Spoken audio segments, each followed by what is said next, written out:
Hi friends, welcome to వంటా వినోదం. This is Anitha.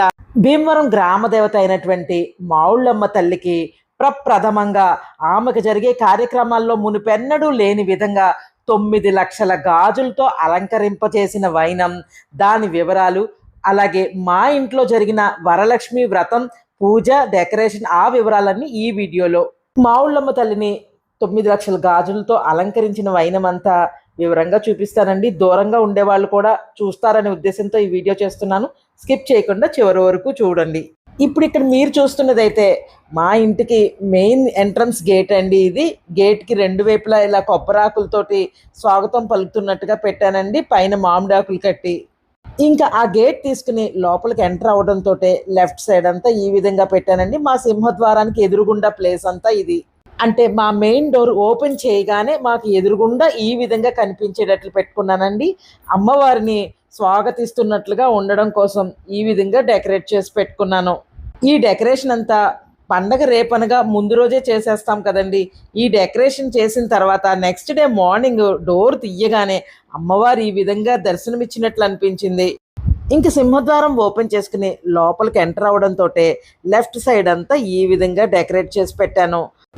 తొలి పూజలు అందుకునే గణపయ్యని సెంటర్ ఆఫ్ అట్రాక్షన్గా పెట్టుకుని అటు ఇటు లక్ష్మీదేవిని సరస్వతీదేవిని ఉంచుకొని అమ్మవారి పూజకు ఉపయోగించే రూపులు, డబ్బులు, పువ్వులు, గాజులు, తామర గింజలు ఇలా రకరకాల పూజకి వాడేవన్నీ చుట్టూతా సిద్ధం చేసి, అలాగే అమ్మవారికి సమర్పించే చీర, పసుపు, కుంకుమ, జాకెట్ ముక్క అన్నీ రెడీ చేసిన తర్వాత ఈ విధంగా అమ్మవారిని రెడీ చేసుకున్నానండి. చాలా చిన్నగా క్యూట్గా ముద్దులొలికే అమ్మవారిలా అనిపించారండి నాకైతే. ఇవాళ మనం రెడీ చేయడం ఏంటండి, అమ్మవారు నా చేత ఇలా చేయించుకున్నారంతే. సెంటర్లో అమ్మవారు, అటు ఇటు 2 ఏనుగులు అమ్మవారికి స్వాగతం పలుకుతున్నట్లుగా ఉంది. అసలు మెయిన్ పూజ అయితే కలశం పెట్టుకొని కలశానికే పూజ చేసుకుంటామండి. అమ్మవారి ఫేస్ కానీ అలా ఏదైనా పెట్టుకొని చేసుకోవచ్చు. ఇదైతే మాత్రం పక్కనంతా అమ్మవారికి చుట్టూతో పూజకి కావాల్సిన సామాను అంతా కూడా ఈ విధంగా సర్ది రెడీ చేసి పెట్టాను. అమ్మవారిని రెడీ చేయడం అనేది ఒక కళలాగా అనిపిస్తుందండి. ఒక్కొక్కళ్ళ చేతిలో ఒక్కొక్క రకంగా అమ్మవారు తీర్చిదిద్దుకుంటూ ఉంటారు. మనం చేసే కొద్దీ, అంటే ఎన్ని రకరకాలు తీసుకొచ్చి పెడుతున్న కొద్దీ ఇంకా మరింత అందం ఇనుమడింపు చేస్తున్నట్లుగా అనిపిస్తుంది నాకు. వరలక్ష్మి అలంకరణలో అమ్మవారి విగ్రహానికి పట్టు వస్త్రాలు కట్టి పువ్వులు, గాజులు, ఆభరణాలు అవన్నీ అలంకరించేసరికే పండగ కళ స్టార్ట్ అయిపోయినట్టు అనిపిస్తుందండి. ఎవరైనా సరే అమ్మవారిని ఇలా కంపల్సరీగా అలంకరించాలా అంటే కంపల్సరీ అంటూ ఏమీ ఉండదండి. కాకపోతే మన చేతులతో మనం అమ్మవారిని ఇలా అలంకరించుకొని పదే పదే చూసుకుంటుంటే మనసు ఎంతో ఆహ్లాదంగా ఆనందంగా ఉంటుంది. ఇంకా ఇదైతే పండగ రోజు మార్నింగ్ అండి. పండగ రోజు స్వీట్లు, హాట్లు అమ్మవారికి నివేదన చేయడం కోసం నేనైతే 5 రకాలు నివేదన చేశానండి. పరమాన్నం, గారె, బూరె, పులిహార, దద్దోజనం ఈ 5 రకాలు చేశాను. వరలక్ష్మి తల్లికి నివేదించడం కోసం ప్రసాదాలుగా ఒక్కొక్కరైతే 7 రకాలు, 9 రకాలు, 11 రకాలు అంటూ రకరకాలుగా చేసుకుంటూ ఉంటారండి. కానీ నేనైతే మాత్రం ఎప్పుడూ కూడా 5 రకాలే చేస్తూ ఉంటాను. ఇవి కూడా ఎన్ని ప్రసాదాలు చెయ్యాలి అంటూ రూల్ ఏమీ ఉండదండి. మనకి ఎన్ని నచ్చితే అన్ని చేసుకోవచ్చు. కొంచెం సింపుల్గా త్వరగా అయిపోయే విధంగా ప్లాన్ చేసుకుంటే ఎన్ని రకాలైనా చెయ్యొచ్చండి. కాకపోతే ఎక్కువసేపు వంటింట్లోనే ఇలా గడిపేస్తే టైము పూజ కన్నా ఎక్కువ ఈ ప్రసాదాలు చేయటంలోనే టైం గడిచిపోతూ ఉంటుందని నా ఉద్దేశం. అంతే కదండి, ఇలా అమ్మవారిని ప్రత్యేకంగా మనం నిలుపుకొని పూజ చేసుకుంటున్నప్పుడు, అలాగే వినాయక చవితికి కూడా మేము మహా నివేదన కూడా చేస్తూ ఉంటామండి. అంటే అన్నం, కూరలు అవి కూడా పెట్టాలి. అందుకని నేను దాని నిమిత్తంగా కూడా కూర, పప్పు, అన్నం అన్నీ కూడా రెడీ చేసుకుంటున్నాను. ఇలా మహా నివేదన చెయ్యాలి అని అనుకున్నప్పుడు మాత్రం వంటల్లో ఉల్లిపాయ, వెల్లుల్లిపాయ వాడకుండా వంట చేయాల్సి ఉంటుంది. దాని నిమిత్తంగా నేను క్యారెట్ కూర, అలాగే టమాటో పప్పు 2 రెడీ చేసి పెట్టాను.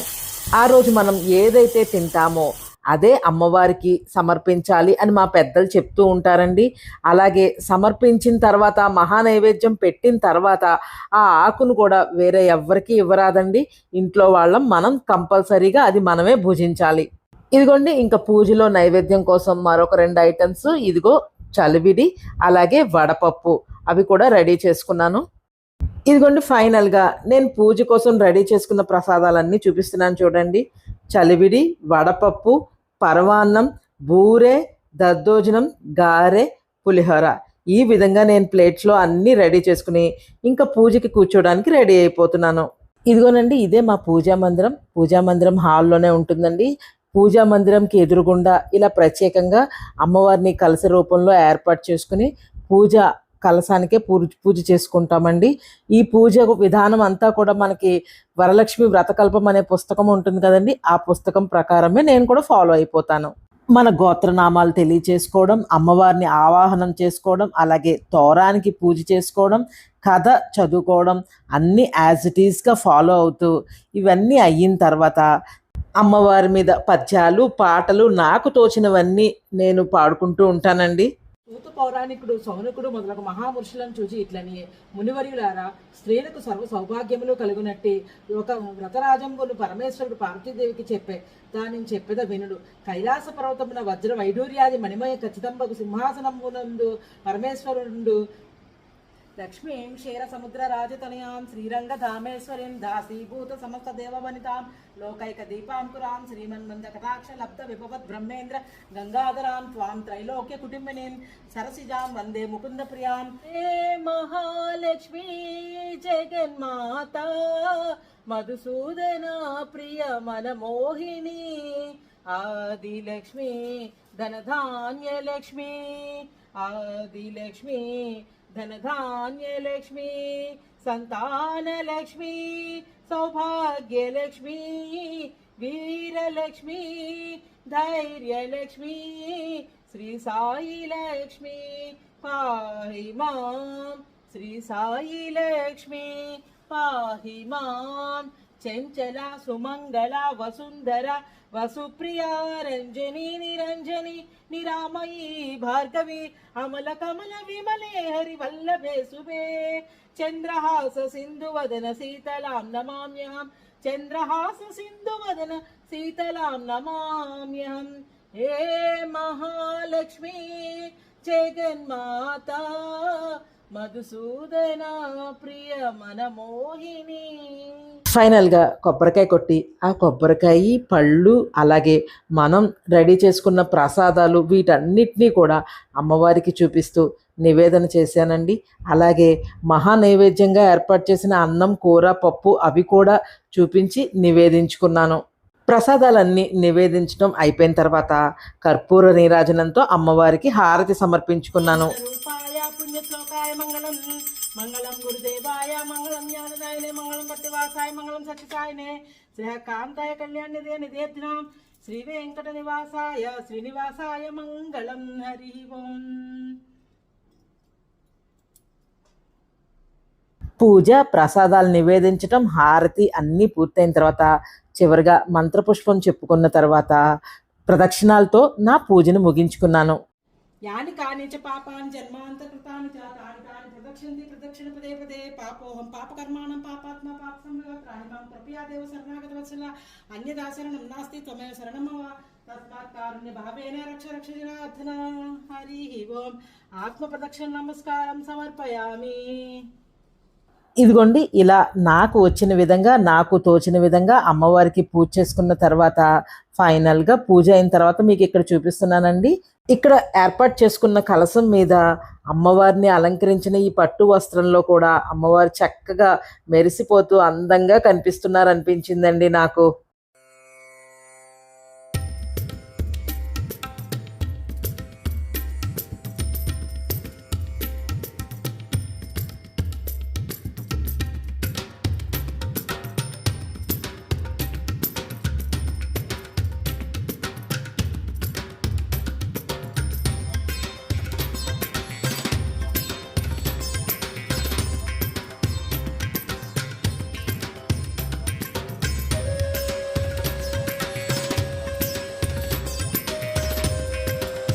పూజ అంతా అయిన తర్వాత అమ్మవారికి అక్కడ పెట్టుకున్న కొత్త చీరను కట్టుకుని ఇక్కడ నేను ఏర్పాటు చేసుకున్న అమ్మవారి దగ్గర కూడా కొన్ని పువ్వులతోటి అక్షంతలతోటి పూజ చేసుకున్నాను.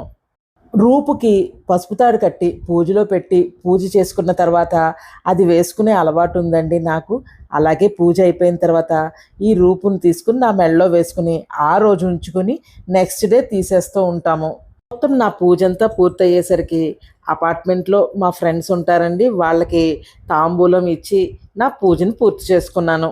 మా ఫ్రెండ్ ఇక్కడ డౌట్ పడుతూ ఉందండి, నేను మీకు అక్షంతలు వెయ్యొచ్చా, నేను మీకన్నా చిన్నదాన్ని అని అంటూ ఉందండి. నేనైతే చెప్పానండి, ఇప్పుడు ఇక్కడ వాయినం తీసుకున్న వాళ్ళు అంటే తాంబూలం తీసుకునే వాళ్ళు గౌరీదేవితో సమానం, అప్పుడు మీరు వెయ్యొచ్చు అని చెప్తున్నానండి. నేను ఇక్కడ తాంబూలాలు ఇచ్చుకోవడం అయిన తర్వాత నేను కూడా వేరే వాళ్ళ ఇళ్ళకి వెళ్ళి వాళ్ళు ఇచ్చిన తాంబూలాలు కూడా తీసుకుని వచ్చాను. మార్నింగ్ అంతా పూజ తాంబూలాల సెక్షన్ అంతా పూర్తి చేసుకుని సాయంత్రంగా మావుళ్ళమ్మ తల్లిని దర్శనం చేసుకోవడానికి వెళ్ళానండి. మావుళ్ళమ్మ తల్లి గుడి వీధంతా చూడండి ఎంత కోలాహలంగా ఉందో. భీమవరం చుట్టుపక్కల గ్రామాల్లో ఉన్న ప్రజలందరూ కూడా మావుళ్ళమ్మ తల్లిని ప్రత్యేకంగా ఈ వరలక్ష్మి వ్రతం రోజున శుక్రవారం రోజున దర్శించుకోవడానికి చాలా ఉవ్విళ్ళు ఊరుతూ వచ్చారు. ఎందుకు అంటే మావుళ్ళమ్మ తల్లిని ఆ రోజున 9 లక్షల గాజులతో అలంకరణ చేశారు, మునుపెన్నడూ లేని విధంగా. మావుళ్ళమ్మ తల్లిని మామూలుగా దర్శించుకోవడానికే ఎంతో ఇష్టపడుతూ ఉంటారు. అందులోనూ శ్రావణ మాసం శుక్రవారం వరలక్ష్మి వ్రతం రోజున అమ్మవారిని 9 లక్షల గాజులతో అలంకరించారు అన్న విషయం తెలిస్తే మనసు ఎలా ఆగుతుంది చెప్పండి దర్శించుకోకుండా. భక్తులందరూ నుంచుని ఉన్న ఆ లైన్ చూసారా, కనీసం 2 కిలోమీటర్స్ దాకా పొడుగుందండి. ఆ లైన్లన్నీ చూసి నేనైతే భయపడిపోయాను. అప్పటికే 8:30 అయిపోయింది. తిరిగి నేను ఇంటికి వెళ్ళేసరికి 10:30, 11 కూడా అయిపోతుందేమో అని ఆగిపోయి ఇంకా నెక్స్ట్ డే మార్నింగ్ వచ్చి దర్శనం చేసుకుందాము, 3 రోజులు ఉంచుతారు అని తెలిసిందండి. అందుకని నేను ఆ రోజున దర్శనం చేసుకోకుండా ఇంటికి తిరిగి వెళ్ళిపోయి నెక్స్ట్ డే మార్నింగ్ వచ్చి అమ్మవారిని దర్శనం చేసుకున్నాను. గుడి ముందంతా ఈ జన కోలాహలం చూడండి, ఎంత జనం వెయిట్ చేస్తున్నారో అమ్మవారి దర్శనం కోసం. మరి అమ్మవారంటే అంతేగా, ఆ మాత్రం ఉండాలిగా. అమ్మవారిని 1,00,000 గాజులతో వరలక్ష్మి వ్రతం రోజు అలంకరింప చేయాలి అని కమిటీ వాళ్ళు డిసైడ్ అయిన వెంటనే ఈ విధంగా వాట్సాప్ల ద్వారా అందరికీ మెసేజ్ చేరిపోయిందండి. ఇంకా ఈ మెసేజ్ చూసిన ప్రతి వాళ్ళు కూడా ఎవరికి తోచినన్ని గాజులు వాళ్ళు అమ్మవారి అలంకరణలో భాగం కావాలని వెళ్ళి అమ్మవారికి గాజులు సమర్పించుకుని వచ్చారు. అసలు ముందు దేవస్థానం వాళ్ళైతే 1,00,000 గాజులతో అమ్మవారిని అలంకరింప చేయాలి అని మాత్రమే తలిచారు. కానీ ఆ అమ్మ పేరు చెప్తే విరాళాలు కానీ ఏదైనా ఎంత విరివిగా వస్తాయో నేను ఇటీవలే ఒక వీడియోలో చెప్పానండి. అలాగే ఇప్పుడు అందరూ ఇచ్చిన గాజులే 9 లక్షల గాజులు అయ్యాయి అంటే దాన్ని బట్టి అర్థం చేసుకోండి అమ్మవారి వైభవం ఎలాంటిదో. ఇంకా ఇదైతే నెక్స్ట్ డే మార్నింగ్ అండి, శనివారం పొద్దున్నే నేనైతే కొంచెం ఎర్లీగానే వచ్చేసానండి మావుళ్ళమ్మ తల్లిని దర్శనం చేసుకోవాలనే ఉద్దేశంతో. ఇక్కడ ఉపాలయంగా ఉన్న విఘ్నేశ్వరుణ్ణి దర్శనం చేసుకుని లోపలికి వెళ్ళేసరికి చూడండి, అసలు ఆ గాజులు అమ్మవారిని చూసి నాకైతే 2 కళ్ళు చాలవనిపించిందండి. ఆలయ ప్రాంగణం అంతా కూడా రంగురంగుల గాజులతో మాలల్లాగా దండల్లాగా ఈ విధంగా వేలాడతీశారు. చూస్తేనే ఎంతో వైభవంగా అనిపించింది. నేనైతే అమ్మవారిని ఇలా గాజులతో అలంకరింప చేస్తున్నారు అని తెలిసినప్పుడైతే ఇలా దండలుగా వేస్తారు అని అయితే మాత్రం నేను ఊహించానండి.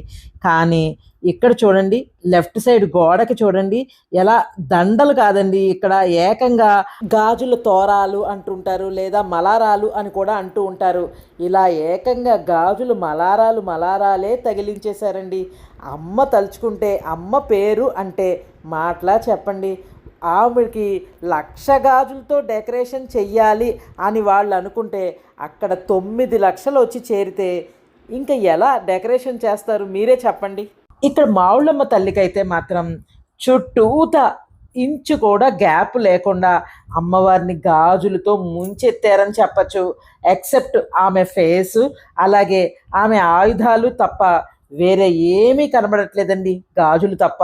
జనరల్గా అమ్మవారి అలంకరణలో భాగంగా పూలమాలలు వెయ్యాలి అంటే అమ్మ 12 అడుగుల ఎత్తు ఉన్న మా వరాల తల్లి మావుళ్ళమ్మ, ఆమెకి దండలు వెయ్యాలంటే గజమాలలే ఉండాలండి.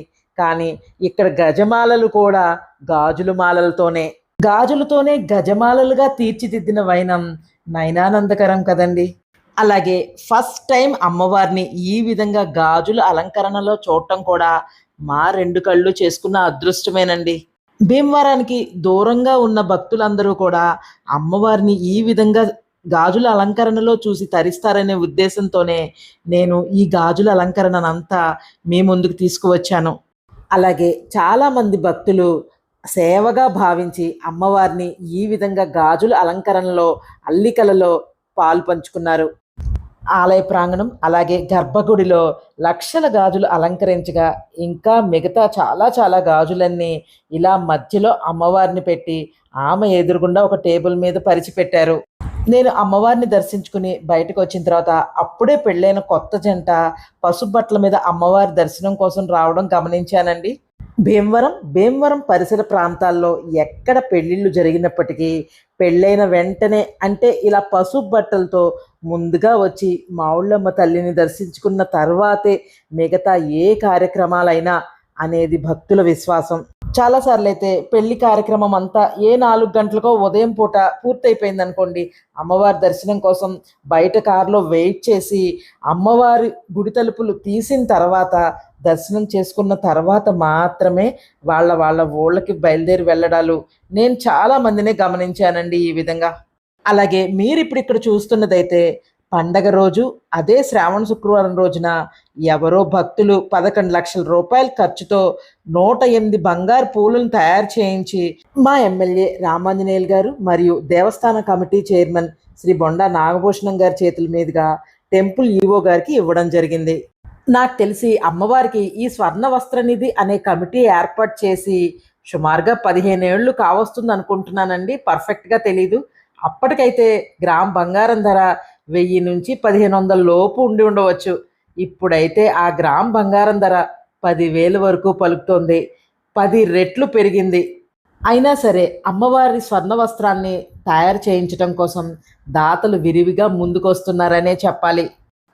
ఇంకా సుమారుగా 25 కేజీల బంగారం సేకరణ జరిగిన తర్వాత రాష్ట్రంలోనే పేరుగాంచిన మావుళ్ళమ్మ అమ్మవారికి బంగారు చీర తయారు చేయిస్తామని మా ఎమ్మెల్యే రామాంజనేయులు గారు తెలియచేశారు.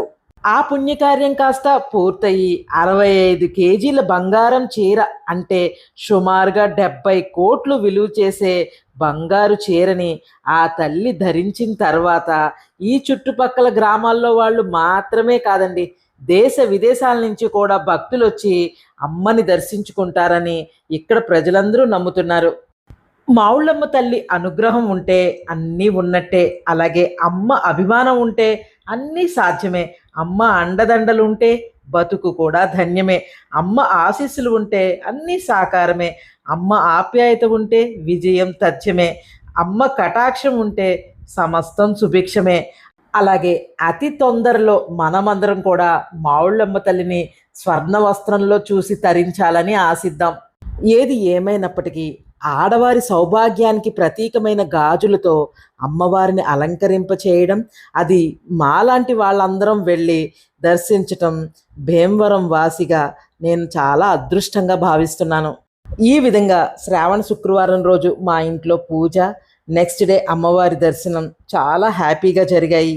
మావుళ్ళమ్మ తల్లి గాజుల అలంకరణ అయితే 3 రోజుల పాటు అంటే శుక్రవారం, శనివారం, ఆదివారం 3 రోజులు ఉంచడంతో వేలాదిగా భక్తులు తరలివచ్చి అమ్మవారిని దర్శించుకున్నారు. అలాగే గత మాసం అంటే ఆషాఢ మాసంలో అమ్మవారికి అందరూ సారెలు సమర్పిస్తూ ఉంటారండి.